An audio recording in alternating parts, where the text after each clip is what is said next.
Hello guys, I hope you are doing well. मैं आपको अपने यूट्यूब चैनल लर्निंग अपॉर्चुनिटी पर वेलकम करता हूं। आज की वीडियो बहुत ही इम्पोर्टेंट होने वाली है क्योंकि आज की वीडियो में हम बात करने वाले हैं कि किस तरह आपने अपने डॉक्यूमेंट्स प्रिपेयर करने हैं स्कॉलरशिप्स के लिए। जिस तरह प्रीवियस वीडियोस में मैंने आपको बताया कि ये स्कॉलरशिप्स आने वाले दिनों में अनाउंस की जाएंगी, तो उसके मुताबिक मैंने ये डॉक्यूमेंट्स प्रिपेयर किए हैं और आप लोगों से के साथ शेयर कर रहा हूँ कि ताकि आप भी अपने डॉक्यूमेंट्स पहले से ही तैयार कर लें ताकि फिर बाद में परेशानी ना हो। देखें, ये जो डॉक्यूमेंट्स होते हैं, जब आप स्कॉलरशिप जब अनाउंस की जाती हैं तो कुछ डॉक्यूमेंट्स रह जाते हैं क्योंकि आपको प्रॉपर गाइड किया नहीं जाता, तो उसकी वजह से कुछ चीज़ें रह जाती हैं। तो इसलिए मैंने एक प्रॉपर वीडियो बनाई है ताकि आपको पता चल सके कि कौन कौन से डॉक्यूमेंट्स आपने ऑलरेडी प्रिपेयर कर लेने हैं। तो सबसे पहले जो डॉक्यूमेंट में आता है वो है आपका पासपोर्ट। आपके पास एक वैलिड पासपोर्ट होना लाजमी है। ये पासपोर्ट आपने अपने करीबी पासपोर्ट ऑफिस से बनवा लेना है और इसकी एक्सपायरी डेट तो वेल 3 साल और 10 साल की होती है, और 5 साल और 10 साल की होती है। वो आपके ऊपर है, आप कौन सा बनवाना चाह रहे हैं। तो जब भी आप किसी स्कॉलरशिप में अप्लाई करेंगे तो ये आपसे रिक्वायर्ड होता है कि आपने अपना पासपोर्ट नंबर शेयर करना है, यानी फॉर्म में फिल करना है। तो ये सबसे इम्पोर्टेंट डॉक्यूमेंट है, तो आपने अपना पासपोर्ट बनवा लेना है। उसके बाद जो सेकंड नंबर पे जो डॉक्यूमेंट आता है वो है आपकी एकेडमिक ट्रांसक्रिप्ट एंड सर्टिफिकेट। अगर आप बैचलर के लिए अप्लाई करना चाह रहे हैं तो आपके पास इंटरमीडिएट की प्रोविजनल सर्टिफिकेट और ट्रांसक्रिप्ट होना लाजमी है। और उसके बाद अगर आप बैचलर के लिए मास्टर के लिए अप्लाई करना चाहते हैं तो आपके पास बैचलर की डिग्री होना लाजमी है। और उसके बाद बात करें कि आपने डॉक्यूमेंट अटेस्ट करवाने हैं कि नहीं। बाज़ स्टूडेंट इस चीज़ में कंफ्यूज होते हैं कि पहले हमें करवाने चाहिए अटेस्ट, या जब स्कॉलरशिप हम रिसीव करें तो फिर हम अपने डॉक्यूमेंट्स अटेस्ट करवाएं। तो अगर मैं चाइना स्कॉलरशिप्स की बात करूं तो शिंघाई गवर्नमेंट स्कॉलरशिप और सीएसएस स्कॉलरशिप, इन स्कॉलरशिप्स के लिए आपने अपने डॉक्यूमेंट्स, जो आपकी एकेडमिक ट्रांसक्रिप्ट और डिग्री है, वो आपने सिर्फ़ और सिर्फ न्यूट्रलाइज़ करानी है। और वो भी फ़ोटोकॉपी, इन डिग्रीज़ की, इन ट्रांसक्रिप्ट की फ़ोटोकॉपी उनको अपने न्यूट्रलाइज़ कराना है। कहाँ से? अपने कोर्ट से। कोर्ट कचहरी होती है, जिस तरह आप अगर हाई कोर्ट चले जाएँ, सिटी कोर्ट चले जाएँ तो वहाँ पे कोर्ट कचहरी होती है। वहाँ को आपको एक नोटरी पब्लिक वाला बैठा होता है, वो आपको न्यूट्रलाइज़ करके देगा। कुछ पैसे लेगा आपसे सिर्फ़, और ये सिर्फ़ और सिर्फ़ चाइना की स्कॉलरशिप्स के लिए आपने अपने डॉक्यूमेंट न्यूट्रलाइज़ कराने हैं, वो भी फ़ोटोकॉपी। बाकी स्कॉलरशिप्स में आपने सिर्फ़ ऐसे ही अपने डॉक्यूमेंट्स दे देने हैं, यानी अप्लाई कर देना है उनके लिए।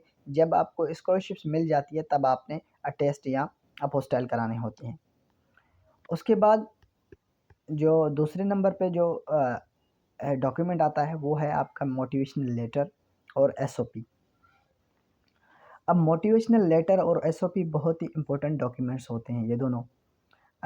बहुत सारे स्कॉलरशिप्स में ये दोनों ही मांगे जाते हैं, पर कुछ स्कॉलरशिप्स में कहीं-कहीं आपको मोटिवेशनल लेटर मांगे, कहीं आपको एसओपी मांगे। अब एसओपी होता क्या है? Statement of purpose. आप किस लिए आना चाहते हैं? आपका स्टडी प्लान क्या है? आपका मोटिवेशन क्या है? अ अ, अगर आप यहाँ से एजुकेशन हासिल करेंगे तो फिर आप आगे जाकर क्या करेंगे? तो जो एसओपी होता है, स्टेटमेंट ऑफ पर्पस, ये डिटेल में एक लेटर होता है। और मोटिवेशनल लेटर एक सिंपल सा लेटर होता है जिसमें आपने अपनी मोटिवेशन शो करनी है कि मैं क्यों अप्लाई करना चाह रहा हूँ। मेरा जो बैकग्राउंड है वो, उसमें कौन-कौन सी अचीवमेंट्स हैं, मैंने कौन-कौन सी अचीवमेंट हासिल की हैं, मैं आके यहाँ पे क्या करूँगा। तो ये चीज़ें आपने मेंशन करनी होती हैं मोटिवेशनल लेटर में। तो ये बहुत ही इम्पोर्टेंट डॉक्यूमेंट है मोटिवेशनल लेटर और एसओपी। इसके ऑलमोस्ट आपने 1 मंथ, यानी 1 मंथ या 1 मंथ से ज़्यादा आपने इन डॉक्यूमेंट्स पे देना है, इनको प्रिपेयर करना है। वैसे तो ये 1 हफ़्ते में ही बन सकता है, पर कहने का मकसद ये है कि आपने इनको बहुत ही एहतियात और बहुत अच्छी तरह बनाने हैं ताकि आगे वाला आप इस आपके मोटिवेशन लेटर से और एसओपी से मुतासिर होके आपको स्कॉलरशिप ऑफ़र करें। और उसके बाद अगर तीसरे नंबर पे मैं बात करूँ, चौथे नंबर पे अगर मैं बात करूँ तो सबसे जो इम्पोर्टेंट चीज़ है, यानी कि जो आपकी इसको एप्लीकेशन को बूस्ट अप करती है, अगर ऐसा कहा जाए, वो है आपकी अचीवमेंट्स, अवार्ड्स एंड सर्टिफ़िकेट। देखिए, आपका पता कैसे चलेगा कि आप बहुत ही अच्छे हैं, यानी इस स्कॉलरशिप के लिए आप काबिल हैं। तो वो चीज़ जो ज़ाहिर करेगी वो आपके achievements and awards and certificates जो होंगे वो उनको ज़ाहिर करवाएंगे कि हाँ आया आप अच्छे हैं। तो आपने अपने ये अचीवमेंट्स अवार्ड्स आपने कलेक्ट कर लेने हैं। अब बहुत सारे स्टूडेंट्स के यहाँ ये नहीं होते, पर आपने क्या करना है, कहीं थर्ड पार्टी से ये बनवा लेना है, किसी एकेडमिक से आपने ले लेना है कुछ पैसे दे के, पर ये आपने 6 से 7 आपके पास ये अचीवमेंट सर्टिफिकेट होने चाहिए। अगर आपके पास मौके हैं तो आप पार्टिसिपेट करें उन एक्टिविटीज़ में और अपने ये सर्टिफिकेट्स ले लें। तो ये बहुत ही इंपॉर्टेंट है, ये बूस्टअप करती हैं आपके एप्लीकेशन को और एक मुनफरिद एप्लीकेंट आपको दिखाती हैं स्कॉलरशिप कमेटी को। उसके बाद बात करते हैं तो सबसे जो मेन डॉक्यूमेंट होता है आपका सीवी होता है, क्योंकि स्कॉलरशिप कमेटी के पास जाती ही आपकी सीवी है।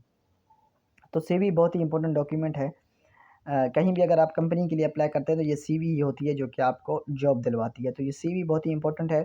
आपने एक स्ट्रॉन्ग सीवी बनवा लेनी है। स्ट्रॉन्ग सीवी का मतलब ये है कि आपने हर पॉइंट एहतियात से और तरीके से उसमें ऐड करना है जो आपकी आपको निखार के बताए कि आया कि आप बहुत ही अच्छे स्टूडेंट हैं।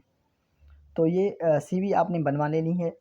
और ये सीवी आपने कहाँ से बनवानी है, ये मैं आपको एक टिप दे देता हूँ कि यूरोपास जो एप्लीकेट है, ये यूरोप की जो एक वेबसाइट है, वहाँ से आपने बनवा लेनी है। आपने लॉगिन करना है और वहाँ आपने बनवा लेनी है और ये इंटरनेशनली काबिल कबूल है। कुछ स्कॉलरशिप्स हैं कि वो अपना टेम्पलेट देते हैं, तो अगर वो देते हैं तो आप उनके तरीके से बनाएँ, अगर नहीं देते तो वेल एंड गुड, आप यूरोपास से बनाएँ। उसके बाद अगर बात करूँ जो कि आपकी एक मेन डॉक्यूमेंट और भी है, वो है इंग्लिश लैंग्वेज प्रोफिशिएंसी सर्टिफिकेट। बहुत सारे स्टूडेंट इस चीज़ में कंफ्यूज होते हैं कि हमारे पास तो आइल्स नहीं है, हम कैसे अप्लाई करें। तो जो विदाउट आइल्स रिक्वायर्ड स्कॉलरशिप्स होती हैं, उनमें सिर्फ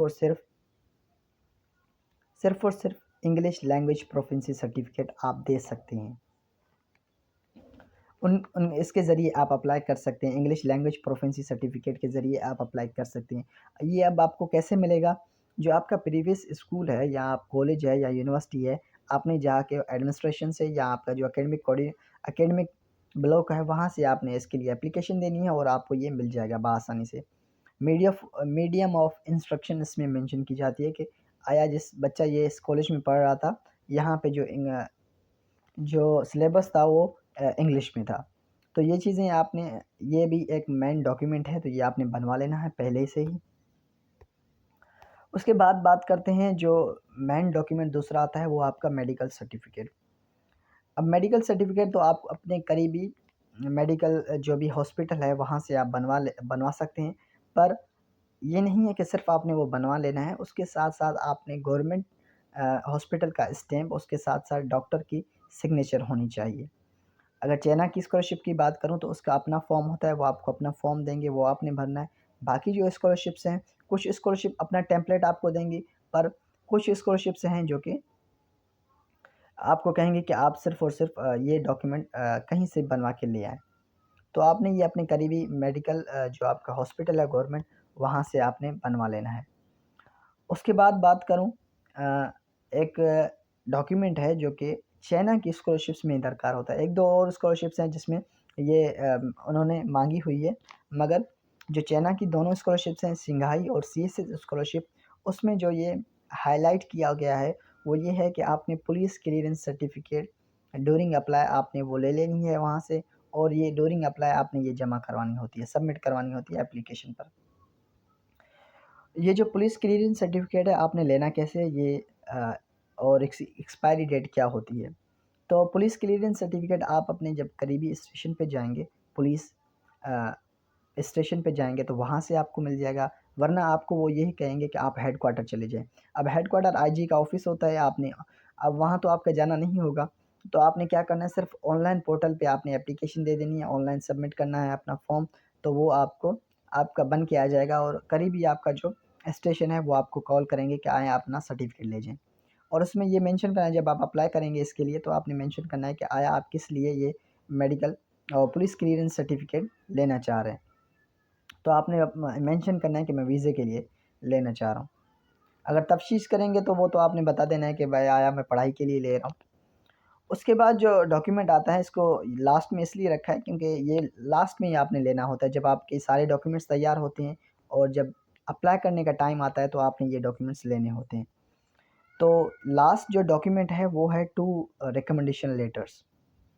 अब ऑलमोस्ट तकरीबन स्कॉलरशिप जो भी स्कॉलरशिप्स हैं वो ये चीज़ मांगती हैं, और ये रिकमेंडेशन लेटर आपने अपने प्रीवियस स्कूल से लेने होते हैं कि आया कि आपका प्रोफेसर आपको रिकमेंड कर रहा है इस स्कॉलरशिप्स के लिए। तो ये स्ट्रॉन्ग रिकमेंडेशन लेटर होना चाहिए जब भी आप बनवाएँ। जब स्कॉलरशिप्स करीब आएगा तो आप अपने प्रोफेसर को बता देंगे कि मुझे 1-2 रिकमेंडेशन लेटर चाहिए, तो अलग-अलग प्रोफेसर से आपने बनवा लेनी है। बहुत ही आसानी से बन जाते हैं। तो ये जो तमाम डॉक्यूमेंट्स हैं आपने अभी से प्रिपेयर कर लेने हैं। इनमें से कुछ डॉक्यूमेंट्स हैं जो कि आपने बाद में बनवा लेने हैं, मगर इनमें से ऑलमोस्ट तकरीबन जो डॉक्यूमेंट्स हैं आपने अभी से ही तैयार कर लेने हैं।